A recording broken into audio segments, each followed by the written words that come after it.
اپنے مذہب کو چھوڑ کر لڑکیاں خاص طور پر جا رہی ہیں.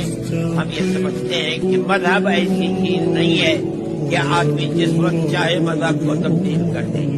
ہمارا یہ ماننا ہے کہ اگر ماں باپ کو فکر ہے، قوم کو فکر ہے اپنی آنے والی نسل کا، تو ان کو یہ چاہیے کہ اہل ثروت کی کمی نہیں ہے. ایسے اسکول قائم کرو کہ جو لڑکیوں کے الگ ہوں، لڑکوں کے الگ ہوں. آپ اگر معیاری اسکول بنائیں گے تو ہندو بھی اپنے بچیوں کو اس مخلوط تعلیم سے نکال کر کے آپ کے اسکول کے اندر بھیجیں گے. آج اگر میں اور آپ بنائیں گے اس طرح کے کالج اور اسکول، اس کے اندر کون سی دوائی آ جائے گی.